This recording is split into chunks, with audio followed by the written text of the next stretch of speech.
আসসালামু আলাইকুম, জানিয়ে দিব এই মুহূর্তে হাতে পাওয়া সর্বশেষ ভয়ঙ্কর কিছু আন্তর্জাতিক আপডেট। বাংলা সংবাদ শুরুতেই থাকছে সংবাদ শিরোনাম। শুরুতেই জানিয়ে দিব, গাজা থেকে পাঠানো নারীর মরদেহটি সিরি বিবাসের নয় দাবি ইসরায়েলের। জানিয়ে দিব, ইসরায়েলের 3 বাসে বিস্ফোরণ সন্ত্রাসী হামলা বলে সন্দেহ। এরপর রয়েছে গাজায় আরও 2 জিম্মিকে হস্তান্তর। সর্বশেষ থাকছে ইরাকের তেলে নজর, ট্রাম্পের নিষেধাজ্ঞার হুমকি। এতক্ষণ শুনছিলেন সংবাদ শিরোনাম, এবার বিস্তারিত। প্রিয় দর্শক, আপনি যদি এই চ্যানেলে নতুন হয়ে থাকেন, ভিডিওটি দেখতে দেখতে চ্যানেলটি সাবস্ক্রাইব করে আমাদের সাথেই থাকুন। গাজা থেকে পাঠানো নারীর মরদেহটি সিরি বিবাসের নয় দাবি ইসরায়েলের। হামাসের হামলায় 2023 সালের 7 অক্টোবর ইসরায়েল থেকে অপহৃত হয়েছিলেন সিরি বিবাস ও তাঁর 2 সন্তান। গতকাল বৃহস্পতিবার সিরি ও তাঁর সন্তানদের সহ মোট 4টি মরদেহ ইসরায়েলের প্রতিরক্ষা বাহিনীর কাছে হস্তান্তর করে হামাসের পক্ষ থেকে বলা হয়েছে, 2023 সালের নভেম্বরে গাজায় ইসরায়েলের বোমা হামলায় তারা নিহত হয়েছে। তবে মরদেহ পাওয়ার পর ইসরায়েলের সেনাবাহিনী দাবি করেছে, ফেরত পাঠানো দেহগুলোর মধ্যে সিরি বিবাস নেই। শুক্রবার বিবিসি জানিয়েছে, 30 বছর বয়সী সিরি বিবাসের 2 সন্তানের মধ্যে অ্যারিয়েল বিবাসের বয়স ছিল 5 এবং কেফি বিবাসের বয়স ছিল মাত্র 2 বছর। তাদের মৃত্যুর খবরটি প্রকাশ্যে আসার পর ইসরায়েলের শোকের ছায়া নেমে আসে। মরদেহ বুঝে নেওয়ার পর ইসরায়েলের প্রতিরক্ষা বাহিনী IDF বিবাস পরিবারের সদস্যদের জানিয়েছে, হামাসের হস্তান্তর করা মৃতদেহগুলোর মধ্যে তাদের 2 সন্তানের দেহ শনাক্ত করা হয়েছে। তবে তৃতীয় দেহটি নিশ্চিতভাবেই তাদের মা সিরি বিবাসের নয়। এ অবস্থায় হামাসের কাছে সিরি বিবাসের দেহ ফিরিয়ে দেওয়ার পাশাপাশি অবশিষ্ট সব বন্দীর মুক্তির দাবি জানিয়েছে ইসরায়েল।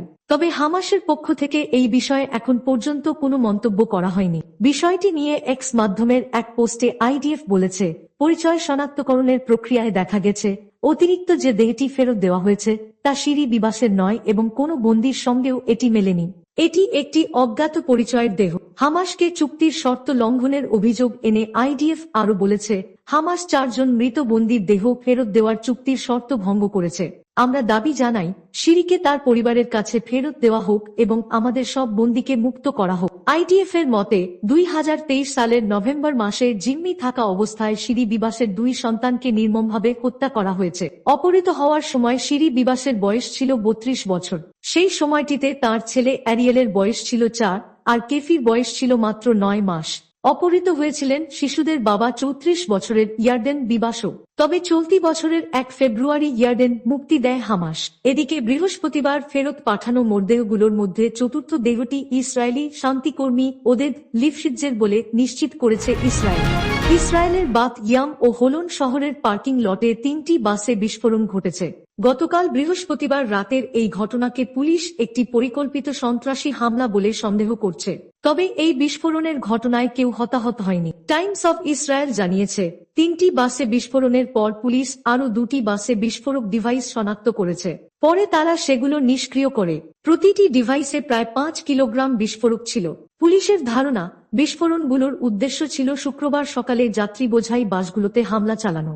তবে টাইমার ভুল সেট করা হয়েছিল, ফলে তা নির্ধারিত সময়ের আগেই বিস্ফোরিত হয়েছে। পুলিশ ঘটনার সঙ্গে জড়িত সন্দেহভাজনদের খুঁজে বের করার চেষ্টা করছে। এছাড়া আরও কোথাও বিস্ফোরক আছে কিনা অনুসন্ধান চালাচ্ছেন বোমা বিশেষজ্ঞরা। উদ্ভূত পরিস্থিতিতে ইসরায়েলের প্রধানমন্ত্রী বেনিয়ামিন নেতানিয়াহু পরিস্থিতি পর্যবেক্ষণ করছেন এবং গভীর রাতে নিরাপত্তা পর্যালোচনা শেষে পশ্চিম তীরে সন্ত্রাসবিরোধী অভিযান পরিচালনার নির্দেশ দিয়েছেন। পাশাপাশি ইসরায়েলি পুলিশ ও গোয়েন্দা সংস্থা শিন বেতকে আরও সক্রিয়ভাবে প্রতিরোধমূলক ব্যবস্থা নিতে বলেছেন। ইসরায়েলের পরিবহন মন্ত্রী মিরি রেগেভ সব গণপরিবহন পরিষেবা সাময়িকভাবে বন্ধ করে প্রতিটি বাস ও ট্রেনের নিরাপত্তা পরীক্ষা করার নির্দেশ দিয়েছেন। তেল আবিব জেলা পুলিশের প্রধান হাইম সারগারোভ জানিয়েছেন, বিস্ফোরক ডিভাইসগুলোতে টাইমার ছিল, তবে সেগুলো ছিল স্বল্প মানের। তিনি সন্দেহ করছেন, হামলার সূত্রপাত পশ্চিম তীর থেকেই হয়েছে। স্থানীয় গণমাধ্যমগুলোর প্রতিবেদন অনুসারে, একটি ডিভাইসে তুলকারেন শহরের নাম উল্লেখ করে শহীদদের প্রতিশোধ নেওয়া হবে এমন বার্তা লেখা ছিল। তবে হামলার দায় এখন পর্যন্ত কেউ স্বীকার করেনি। চ্যানেল 12 নিউজ জানিয়েছে, একটি বাসের যাত্রী সন্দেহজনক ব্যাগের বিষয়ে চালককে সতর্ক করেছিলেন। এরপরই পুলিশের নজরে আসে অবিস্ফোরিত বোমাগুলো। পুলিশের মুখপাত্র আরিয়েহ ডরন বলেছেন, হয়তো আমরা ভাগ্যবান যে হামলাকারীরা টাইমার ভুল সেট করেছিল। তবে এখনই নিশ্চিত করে কিছু বলা সম্ভব নয়। পশ্চিম তীরে 2 শিশুর লাশ ফেলল ইসরায়েল। গাজায় ফিলিস্তিনি স্বাধীনতাকামী গোষ্ঠী হামাস আরও 2 ইসরায়েলি জিম্মিকে মুক্তি দিয়েছে। আজ শনিবার এই 2 জিম্মিকে মুক্তি দেওয়া হয়। এই জিম্মি বিনিময়ের মধ্যেই ফিলিস্তিনের অধিকৃত পশ্চিম তীরে ইসরায়েলি বাহিনীর গুলিতে 2 শিশু নিহত হয়েছে। লেবাননের সংবাদ মাধ্যম আল মায়াদিন ও কাতার ভিত্তিক সংবাদ মাধ্যম আল জাজিরার পৃথক প্রতিবেদন থেকে এ তথ্য জানা গেছে। আজ ফিলিস্তিনি প্রতিরোধ গোষ্ঠী হামাস 6 ইসরায়েলি বন্দী মুক্তি দেওয়ার অংশ হিসেবে 2 জিম্মিকে আন্তর্জাতিক রেড ক্রস কমিটির আইসিআরসি কাছে হস্তান্তর করেছে। একই সময়ে পশ্চিম তীরে ইসরায়েলি বাহিনী গুলি চালিয়ে 12 ও 13 বছর বয়সী 2 ফিলিস্তিনি শিশুকে হত্যা করেছে। গাজার দক্ষিণাঞ্চলীয় শহর রাফাহে 7ম ধাপের বন্দী বিনিময়ের প্রথম দফায় 2 জন ইসরায়েলি জিম্মিকে মুক্তি দেওয়া হয়। ঘটনাস্থলে হামাসের যোদ্ধারা একটি ব্যানার উঁচিয়ে ধরেছিলেন। সেখানে লেখা ছিল, আমরাই প্লাবন, আমরাই চূড়ান্ত শক্তি। ঘটনাস্থলে হামাসের সামরিক শাখা ইজ্জুদ্দিন আল কাসাম ব্রিগেডের শতত যোদ্ধা মোতায়েন ছিল। আল মায়াদিনের প্রতিবেদনে বলা হয়েছে, ইসরায়েলি বন্দী তাল সোহাম এবং আভেরা মেঙ্গিস্তুকে রাফাহ শহরে মুক্তি দেওয়া হয়। 7ম ধাপের দ্বিতীয় দফার বন্দী বিনিময় গাজার মধ্যাঞ্চলের নুসেইরাতে অনুষ্ঠিত হওয়ার কথা, যেখানে প্রতিরোধ যোদ্ধারা আরেকটি ব্যানারে লিখেছে, এই ভূমি তার প্রকৃত সন্তানদের চেনে, দ্বৈত জাতীয়তার বিদেশিদের নয়। বন্দী বিনিময়ের অংশ হিসেবে ইসরায়েল 50 জন যাবজ্জীবন দণ্ডপ্রাপ্ত, 60 জন দীর্ঘমেয়াদী কারাদণ্ডপ্রাপ্ত এবং 47 জন পূর্বে মুক্তি পাওয়া কিন্তু পুনরায় আটকৃত ফিলিস্তিনি বন্দীকে মুক্তি দেবে। এছাড়া 2023 সালের 7 অক্টোবরের পর গাজা থেকে আটক 445 জনকেও মুক্তি দেওয়া হবে। এদিকে পশ্চিম তীরের দখলকৃত এলাকায় ইসরায়েলি বাহিনী 2 ফিলিস্তিনি শিশুকে হত্যা করেছে। 12 বছর বয়সী আইমান নাসের আল হাইমুনিকে হেবরনে এবং 13 বছর বয়সী রিমাস আলামুরিকে জেনিনে গুলি করে হত্যা করে ইসরায়েলি সেনারা। যুক্তরাষ্ট্রের প্রেসিডেন্ট ডোনাল্ড ট্রাম্পের প্রশাসন ইরাকের ওপর চাপ বাড়াচ্ছে, যাতে বাগদাদ দেশটির কুর্দি অধ্যুষিত অঞ্চলে তেল রপ্তানি পুনরায় শুরু করার অনুমতি দেয়। অন্যথায় ইরানের মতো ইরাকেও নিষেধাজ্ঞা দেওয়া হতে পারে। এই বিষয়ে জ্ঞাত 8টি সূত্র বার্তা সংস্থা রয়টার্সকে এ তথ্য জানিয়েছে। ইরাকের প্রধানমন্ত্রীর এক উপদেষ্টা বিবৃতিতে বলেছেন, যুক্তরাষ্ট্রের প্রশাসনের সঙ্গে ইরাক সরকারের যোগাযোগে নিষেধাজ্ঞার হুমকি বা কোনো ধরনের চাপের বিষয়টি উত্থাপিত হয়নি।